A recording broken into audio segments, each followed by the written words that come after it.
Hola, bienvenidos a una nueva edición de Dossier Venezuela. Hoy tenemos un programa muy especial, pues el presidente Gustavo Petro, el nuevo presidente de Colombia, ha planteado un tema que se llama la paz total, que en Colombia no tenemos ni idea qué es. Pero ya arrancó a decir que lo primero que quiere acercarse es con el ELN. Ya ha dicho que nombra de garante de ese proceso a Nicolás Maduro, el dictador de Venezuela.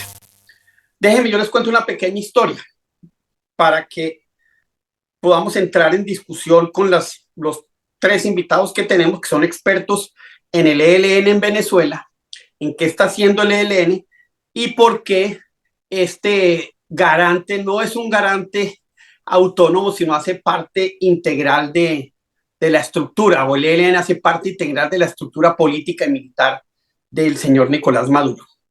En el año 1998, antes de las lluvias del estado de Vargas, el presidente Pastrana me pidió que fuera a Venezuela, que el ELN quería hablar con el gobierno para ver si entraban en el mismo proceso de paz con las FARC.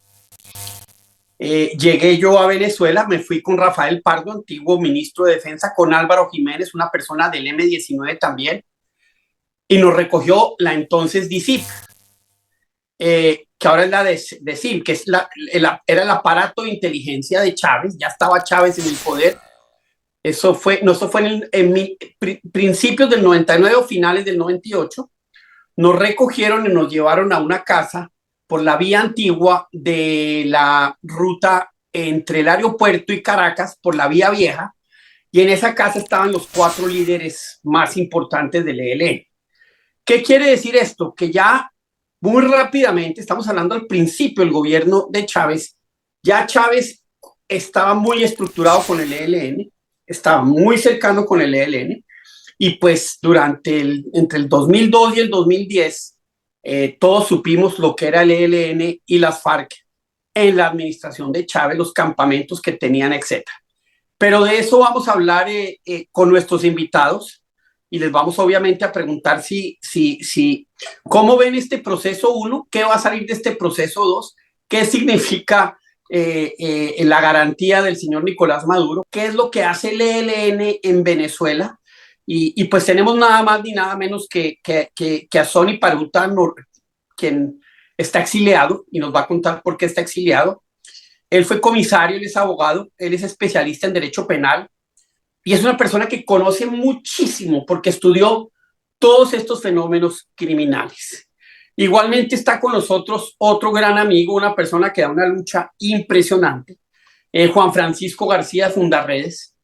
Como ustedes saben, el director de Fundarredes, nuestro amigo Javier, está hoy en la cárcel, está preso sin juicio, está preso sin pruebas, está muy enfermo. Vamos a hablar de este caso también, además de lo del ELN.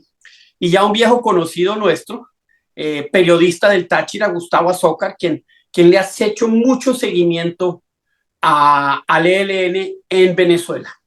Empecemos con Gustavo. Gustavo, usted ha denunciado múltiples veces, la relación de la administración o del gobierno mafioso, porque hay que decirlo así, del gobierno criminal de Maduro con el ELN. ¿Qué es lo que ha usted denunciado y qué pruebas ha aportado y qué es lo que puede usted decirle a aquellos que van a este programa en Colombia, en Venezuela y en todas partes del mundo sobre esta relación de Maduro y el ELN?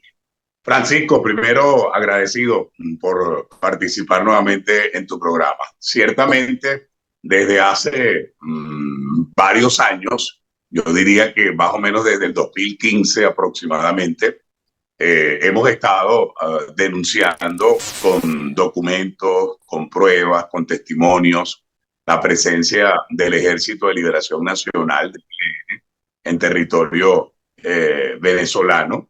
Hemos escrito muchos artículos en revistas, en periódicos, con documentos pues, que demuestran por sí solos esta vinculación muy estrecha inicialmente entre el gobierno de Hugo Chávez y luego entre lo que es el gobierno de Nicolás Maduro. Porque quien arrancó esta vinculación con el ELN y con las FARC fue Chávez, incluso mucho antes de llegar a la presidencia de la República.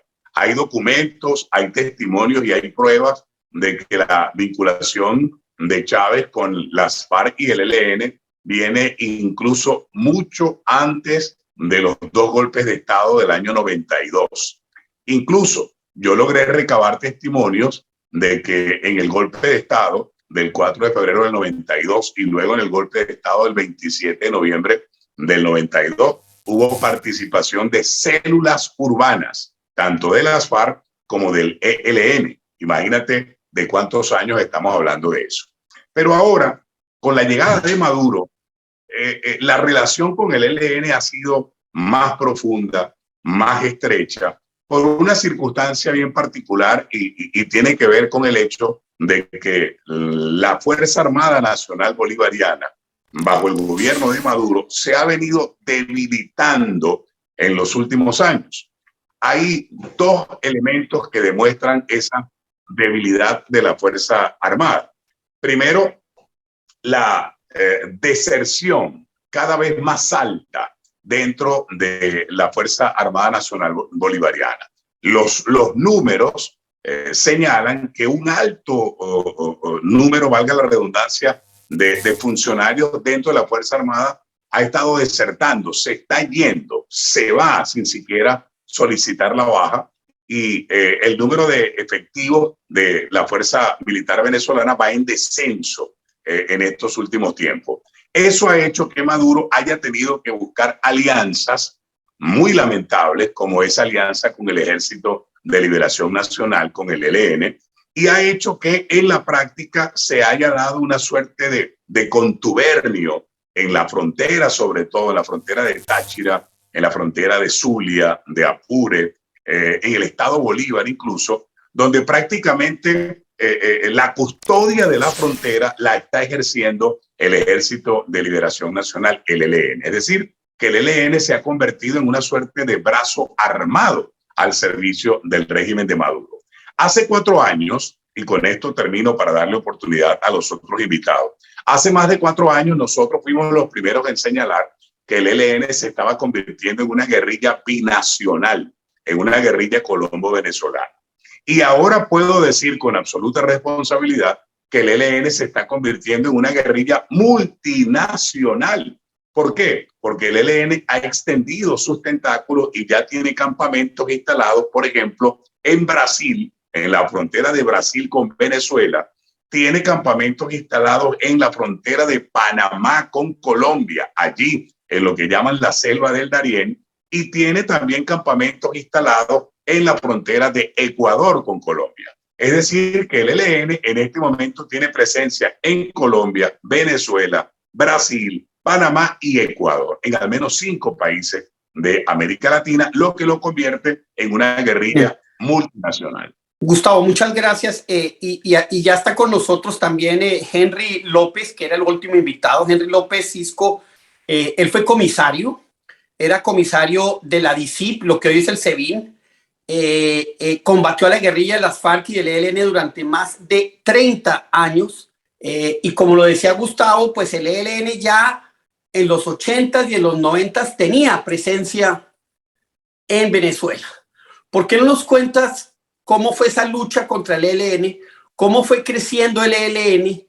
¿Qué es el ELN hoy en Venezuela? ¿Qué era hace 10, 15, 20 años? ¿Y qué es hoy? ¿Cómo funciona ese ELN? Y después a Juan también, yo quisiera que nos contara qué es el ELN en Apure, el estado donde están sacando todos esos recursos, y cómo ve él esa negociación. Pero Henry, tú que los combatiste tanto tiempo, ¿por qué no nos cuentas si el ELN de hoy es igual al de hace 20 años o cómo ha cambiado? No hablemos de combatirlos. Yo los combatí una época, ahora no, porque estoy fuera. Pero le quiero decir algo importante. El ELN no está en Colombia, el ELN está en Venezuela. ¿El ELN por qué está en Venezuela? Porque de ahí es donde ellos están sacando todo, el oro.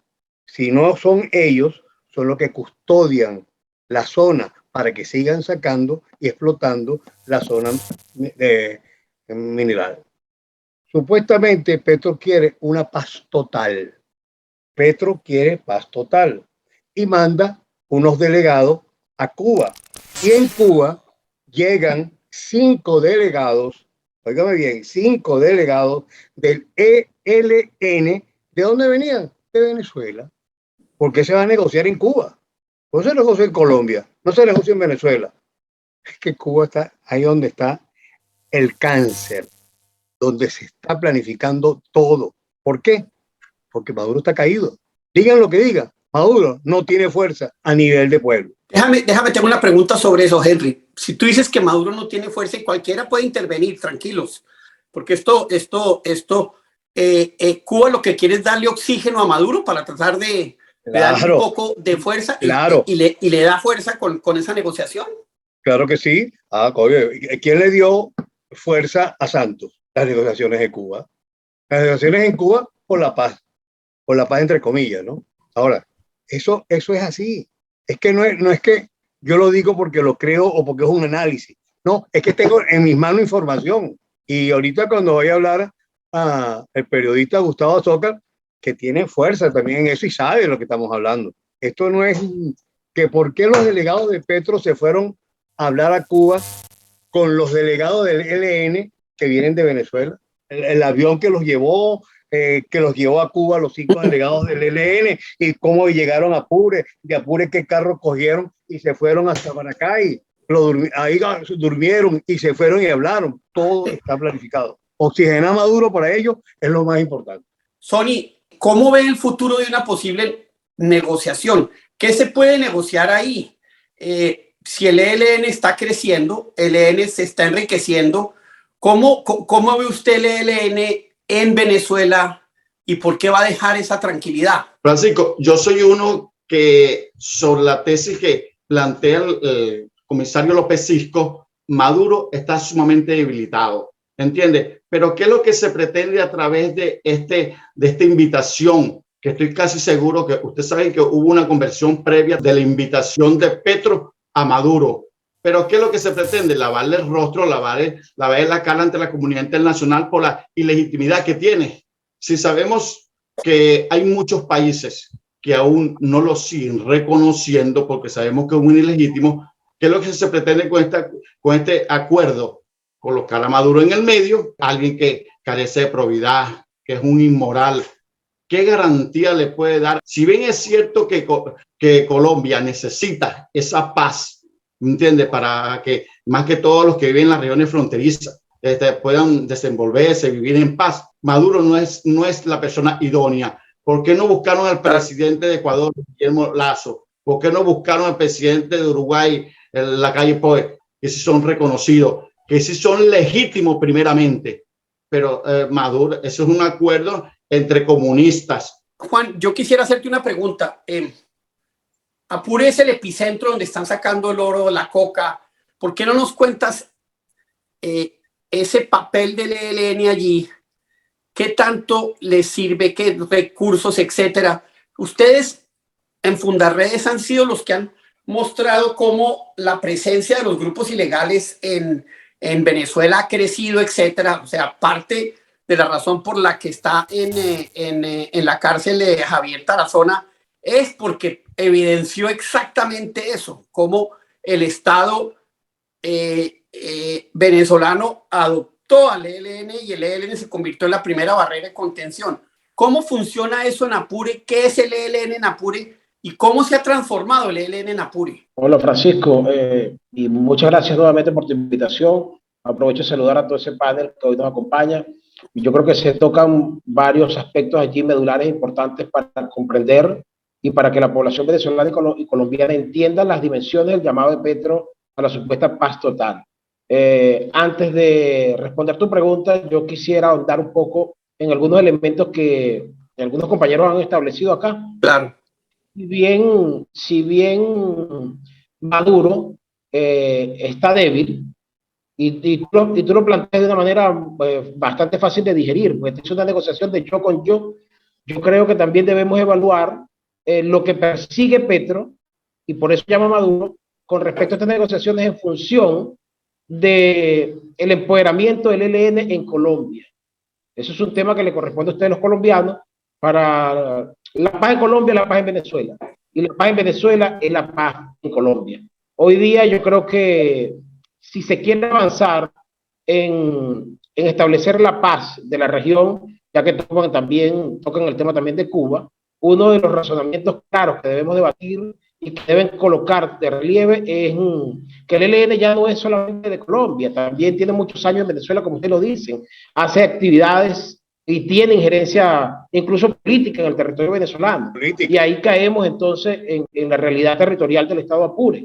Apure es un estado complicado porque tiene 76.500 kilómetros cuadrados, porque es un estado donde sus ríos se vuelven una autopista que se interconectan inmediatamente con Colombia. Es un estado de apenas 500.000 habitantes, donde la ocupación del territorio no ha sido un elemento por parte del Estado venezolano porque le ha convenido que estos grupos regulares hagan presencia en el Estado y desde aquí operen a sus anchas con todo el esquema criminal y todas las actividades ilícitas que realizan para su financiamiento y se convierte en un punto excepcional para el desarrollo y el financiamiento de los grupos irregulares que hacen vida en el país. Ahora bien, yo creo que como actores políticos y sociales venezolanos debemos ir un poco más y reclamarle a la política colombiana y reclamarle a Petro, quien dice y quien llega con falsas promesas diciendo que voy a hacer todas las gestiones posibles para la defensa de los derechos humanos en Venezuela, pero apoya a quien violenta sistemáticamente los derechos humanos de los venezolanos. O sea, es un discurso notablemente hipócrita. El embajador Benedetti se hace parte del conflicto político venezolano. Es un tema medular, que es un tema crucial de resolver por el pueblo venezolano y todos los presidentes de la región deberían abogar porque en Venezuela los sectores políticos nos entendamos y podamos resolver la grave crisis que tenemos de manera pacífica sin causarle más daño a la población. Este es un embajador que se hace entonces un alfil del régimen. Este es un embajador que promueve el odio entre los sectores de la política venezolana. Benedetti es un embajador que se muestra como un funcionario de la política de Maduro. Entonces, bajo este esquema de desenvolvimiento diplomático del embajador de Petro, ¿cómo podemos nosotros tener confianza en ese proceso de paz total? O sea, realmente nuevamente es una estafa más, es un fraude más. Difícilmente la política colombiana pueda cambiar de la mano de Gustavo Petro si esto se plantea de esta manera como desde ya se avisora. Una política que no tiene seriedad, es una persona que hace un planteamiento de fondo, pero toda la política que despliega va en función y va totalmente en contra de lo que postula. Entonces, de esta manera es muy difícil que el pueblo venezolano pueda confiar en Gustavo Petro y en su embajador como un garante y como un defensor de la vuelta a la democracia en Venezuela y de los derechos humanos de nuestro pueblo tan mancillado y tan ultrajado como lo es en estos momentos. No, tienes toda la razón y uno lo que quisiera era que antes de que se vaya a sentar Petro con Maduro, liberaran todos los presos políticos. No es gratis y los derechos humanos no son unos en Colombia y otros en Venezuela. Y tienes razón en eso, Juan. Hay una hipocresía absoluta, pero y es parte del trabajo que tenemos que hacer y que seguiremos haciendo. Pero Gustavo, te hago una pregunta porque tú en el Táchira le hiciste mucho seguimiento al ELN a través de la historia de los últimos 20, 30 años que han estado presentes. Y hablando con alguien que conoce muy bien el ELN en Colombia, decía, el ELN ya no es el mismo. El ELN no es una organización ideológica, el ELN es una organización criminal, es una organización de corrupción, es una organización de terror, es una organización que ya tiene un modus operandi distinto. ¿Cómo ha evolucionado el ELN en Táchira, en Zulia? Y también les pregunto a ustedes eso para un poco mirar a qué se enfrenta, o no a qué se enfrenta, porque ya sabemos que esto es una negociación yo con yo. ¿Qué es lo que puede pasar en esta negociación viendo lo que es el ELN hoy? Francisco, si me permiten, yo creo que hay un aspecto que debemos exponer rápidamente con el tema del ELN en Venezuela. Si bien anteriormente tanto la FARC y sus disidencias se debatían el control del territorio con el ELN, desde el conflicto que se presentó en Apure, por cierto, desde febrero del año pasado, con el conflicto entre la FARC y el ejército venezolano, bueno, perdieron el territorio, la FARC ha sido desarmada. Ahora, quien tiene el control del territorio del estado de Apure y de la mayoría del territorio del país, con presencia, con todos estos grupos que operan de esta manera criminal, como muy bien se ha razonado allí, es el ELN. Y no podemos pensar que esto ha sido fortuito. Esto obedece a una línea, a una política y a los intereses de quienes usurpan el poder político en Venezuela. Entonces, ese es un elemento claro a la hora de debatir todos estos puntos que son muy importantes para comprender la realidad política de Venezuela y de Colombia. Sí, yo quería aportar un poco a propósito del planteamiento que hace Francisco Santos, y ciertamente el Ejército de Liberación Nacional, el ELN, no se parece en nada a aquel grupo guerrillero muy romántico, por cierto, que fue creado en 1964. Es decir, cuando el ELN nace como un movimiento que luchaba por los pobres, por los desposeídos, por las clases más necesitadas de Colombia, nace con un mensaje revolucionario, social, por cierto, con mucha gente venida de la Iglesia Católica, que había salido de la Iglesia Católica, y eso ciertamente le dio mucho más empuje a los postulados del Ejército de Liberación Nacional, la teoría de la liberación, todo aquello. Déjame, te hago una anécdota. ¿Sabes quién me bautizó a mí?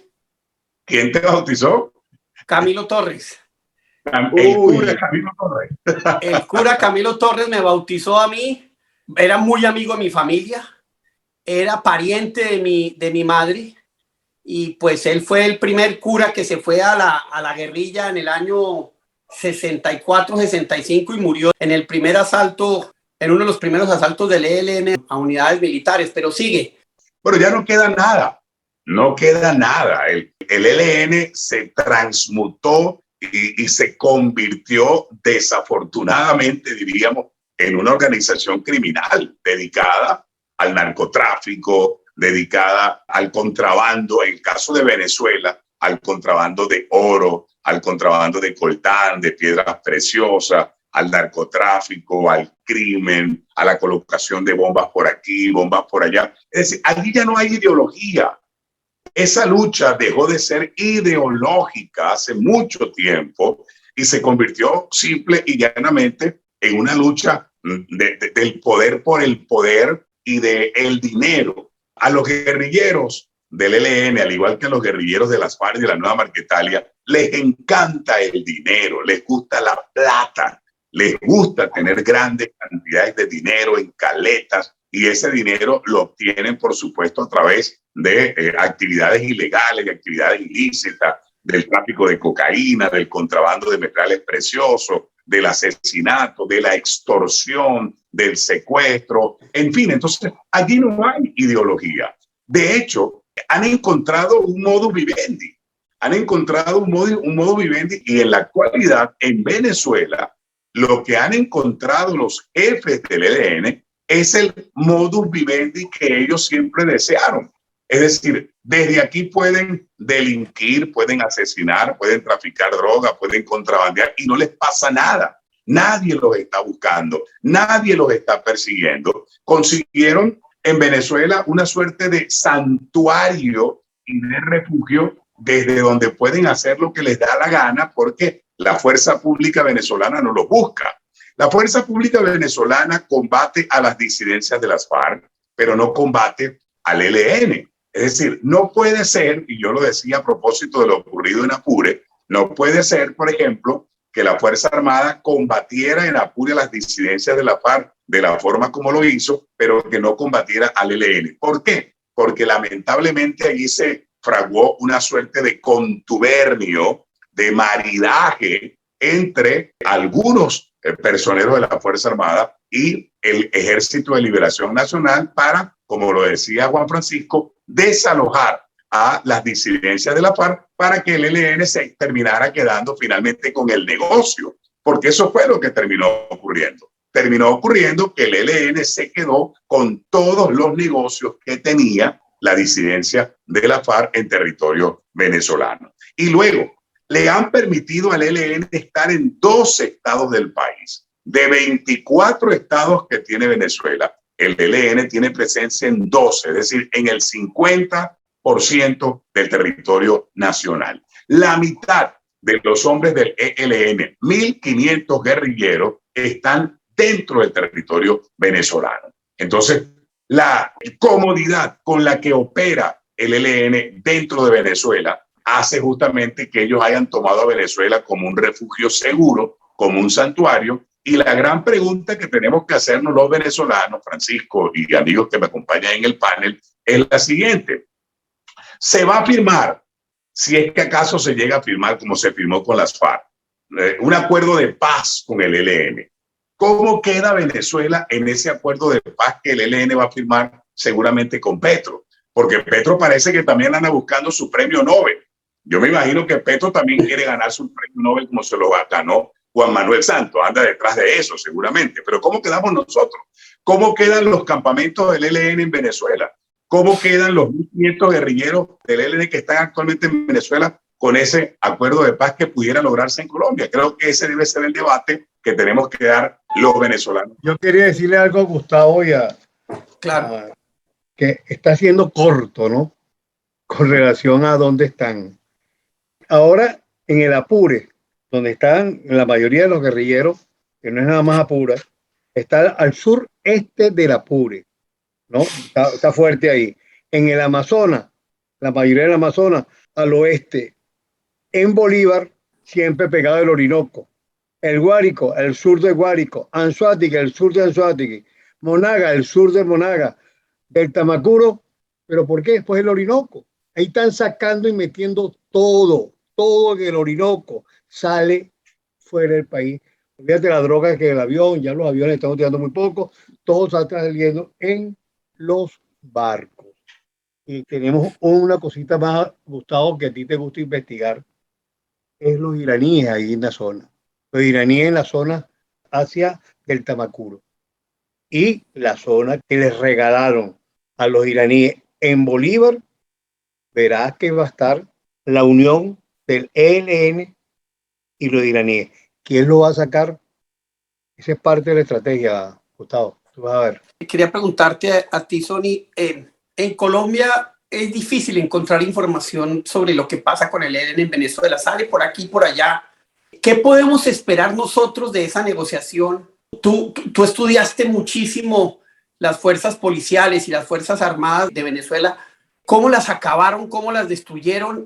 ¿Va a quedar algo de eso? Y bueno, como se habla de la debilidad de Maduro, ¿va a entregar Maduro el ELN, que es su primera línea de defensa? ¿Por qué no le explicas a los colombianos un poco esa situación militar y policial que es tan difícil en Venezuela y qué puede pasar en una negociación?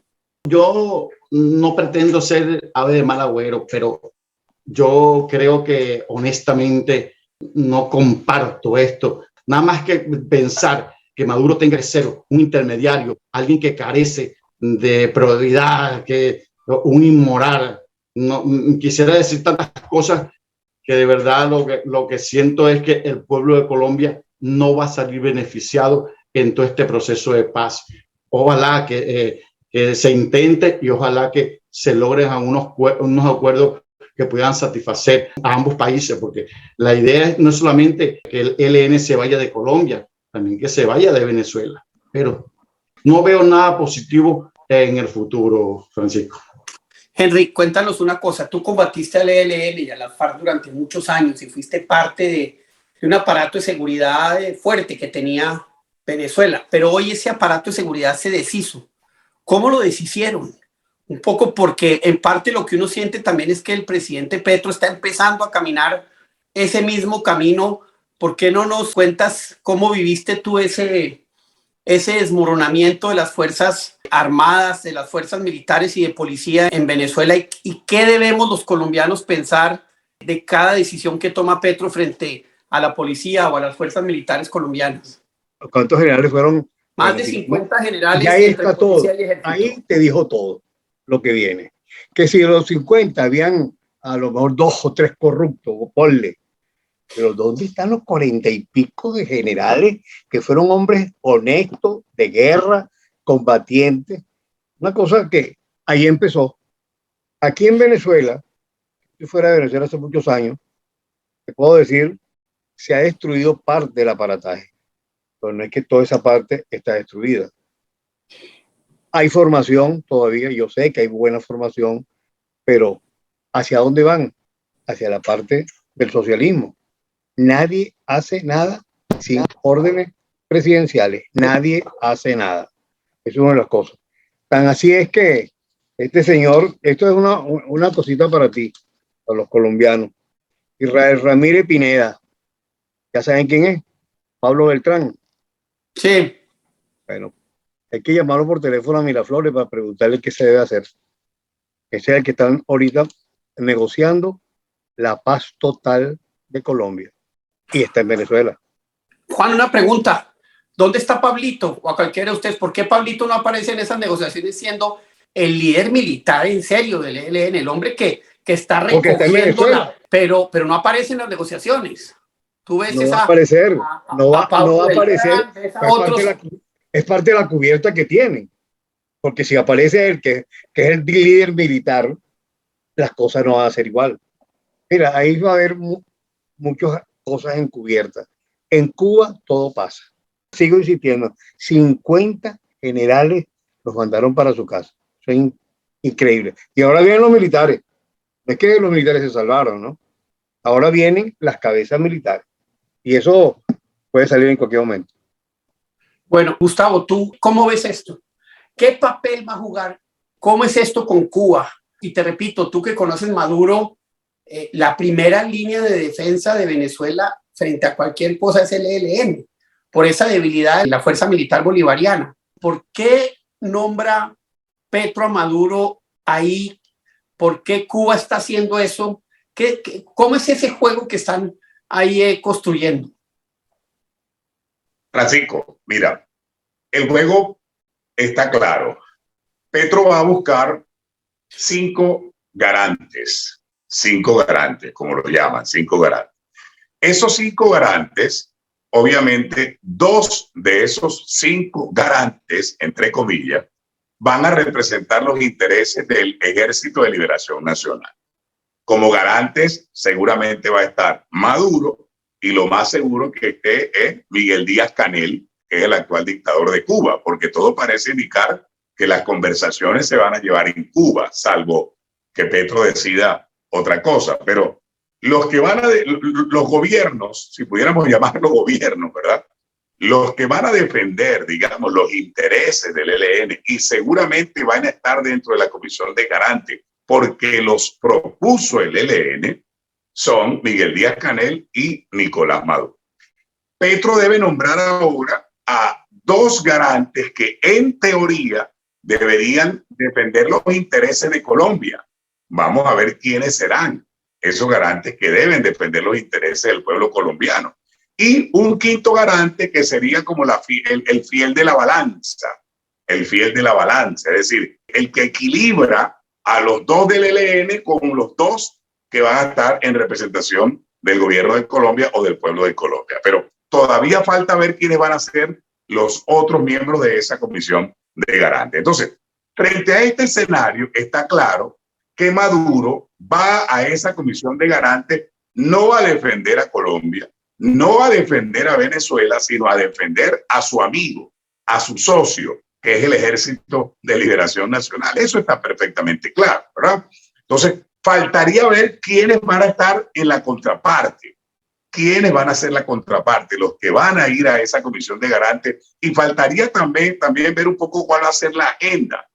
Si pudiéramos, como creo que lo han dicho todos los panelistas, hay que meter allí, en esa mesa de diálogo, y los venezolanos tenemos que pujar eso, pujar y pedírselo a Petro y pedírselo a quien sea, que uno de los puntos que hay que colocar en esa mesa de diálogo es que el Ejército de Liberación Nacional salga de Venezuela, que se lleve todos sus campamentos, que se lleve todos sus guerrilleros, que se lleve todos sus intereses y que se vaya de Venezuela. Eso va a ser bien difícil, Porque yo no creo que tú te vayas de un terreno donde tú te sientes cómodo, donde te sientes mejor que en tu casa, donde te tratan chévere, donde te dan todo lo que tú necesitas, donde te permiten delinquir, traficar, donde te permiten robar, negociar, traficar y hacer todo lo que te da la gana. Yo no me imagino al ELN saliendo por las buenas del territorio venezolano, ¿verdad? Y no lo imagino porque, como lo hemos dicho en el programa, el Ejército de Liberación Nacional tiene un contubernio,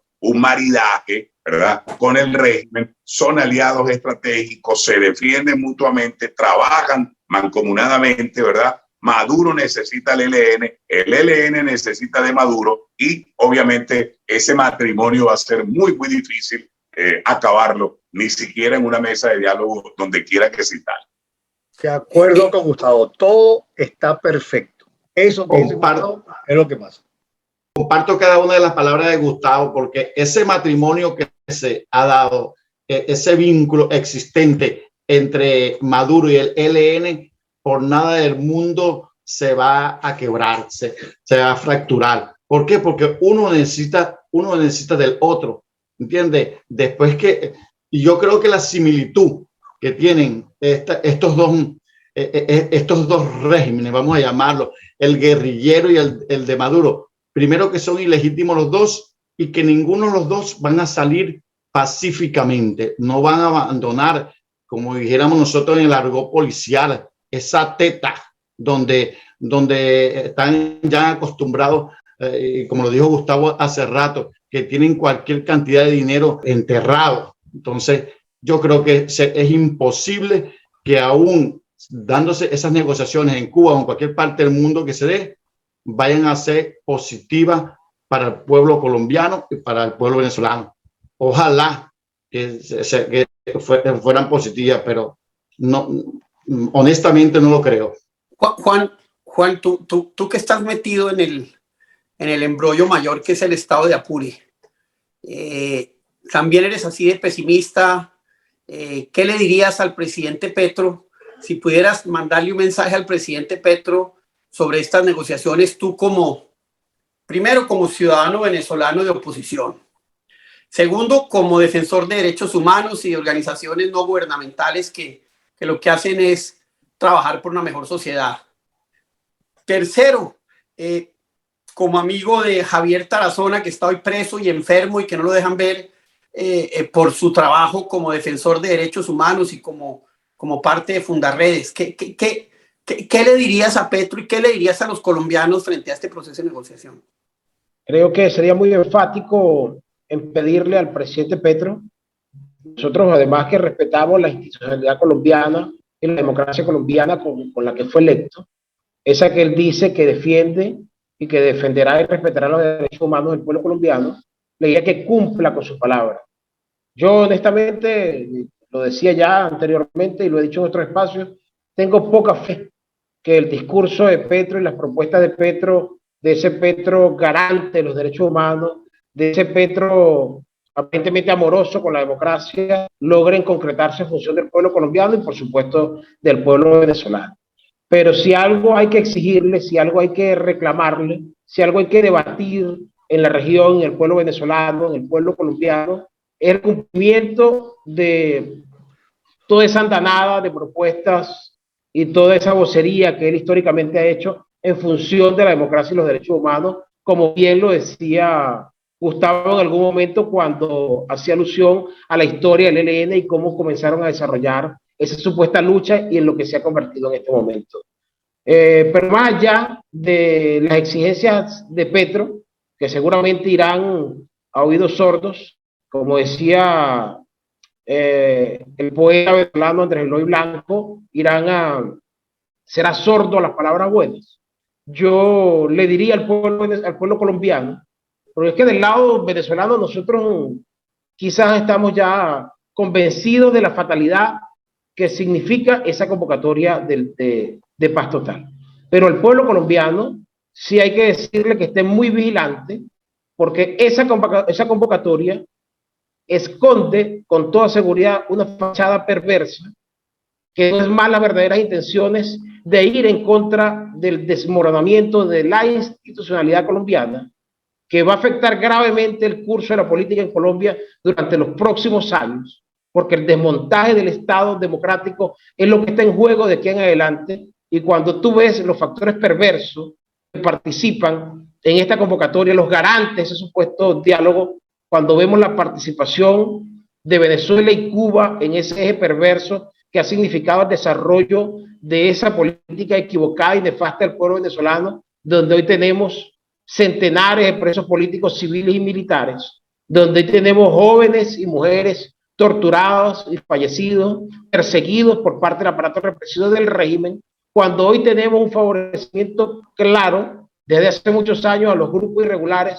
que han estado en el territorio, primero en la frontera, pero que luego se han extendido al espacio territorial venezolano en su totalidad. Estamos absolutamente convencidos que si algo no desean ellos es permanecer en democracia o impulsar la democracia. Lo que buscan es el control total de la región, y por eso estas alianzas y el significado tan negativo, tan oscuro, tan doloroso que tienen para nuestros habitantes, y por eso hoy la oportunidad de Petro de hacer algo diferente, pero que en definitiva se va a traducir en la penetración aún más honda de estos factores políticos tan negativos como lo son Cuba y Venezuela en el ejercicio, en la forma totalitaria de asumir el poder. Creo que te desconectaste, Juan, el final, pero bueno, creo que son unas palabras contundentes.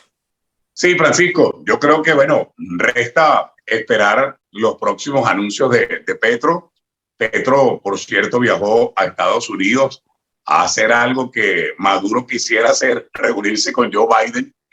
Y yo no sé por qué tengo como que la impresión de que los dos se están haciendo favores. Maduro, metido en esa comisión de garantes, le va a hacer favores a Petro, pero seguramente se los va a hacer a cambio de que Petro le haga favores a Maduro con Joe Biden. Es decir, yo creo que Maduro debe haberle pedido a Petro que interceda ante el gobierno de Estados Unidos para ver si Estados Unidos le levanta las sanciones o para ver si Joe Biden lo recibe o lo atiende en la Casa Blanca, como parece ser que va a atender a Gustavo Petro. Entonces, Maduro y Petro, ¿verdad? Cada uno utilizando al otro. Petro utilizando a Maduro, Maduro probablemente utilizando a Petro en un contubernio que le hace mucho daño a Colombia y por supuesto le hace mucho daño también a Venezuela. Gustavo, pero lo que no sabemos si fue que Biden llamó a Gustavo Petro para darle un alón de oreja precisamente por haber nombrado. Yo entiendo lo que tú dijiste ahorita, y estas atrocidades que está cometiendo Petro en apenas 2-3 meses que tiene de mandato, o sea, yo creo que no favorecen ni a los mismos Estados Unidos, ni a Colombia, ni a Venezuela. Bueno, lleva solo un mes, ya genera este tipo de debates, ya plantea una paz total que entre otras lo va a plantear en Nueva York. Él va a la Asamblea de Naciones Unidas. Vamos a ver si hay algo más de información sobre qué es esa paz total, pero lo cierto es que yo tengo que ser sincero con todos ustedes. Yo también creo que el camino con el que se inició este proyecto de paz total, que no sabemos qué es, con el ELN no se ve nada bien. Los garantes deben ser garantes y no simplemente intermediarios con intereses, en el caso del señor Maduro, con un interés fundamental que es el de preservarse en el poder y mantenerse en el poder como dictador. Entonces, pues estaremos hablando mucho de esto porque creo que sí faltan muchos pasos y falta tiempo para ver qué puede pasar, y estaremos buscándolos cuando tengamos nuevas informaciones y cuando el proceso avance. Por ahora esperar, cruzar los dedos, pedirle a la Virgen que esto no vaya a salir mucho peor de lo que aquí pudimos ver puede salir, y pensar en que Colombia y sus instituciones pueden salir adelante, y que pues para defender nuestra democracia y para defender nuestras instituciones, a los ciudadanos de Colombia nos va a tocar estar en la calle. Muchas gracias, Gustavo. Muchas gracias, Juan. Muchas gracias, Henry. Y muchas gracias, Sony, por haber estado hoy con nosotros. Y próximamente estaremos en otro programa de Dossier Venezuela con todos ustedes. Que tengan un buen día.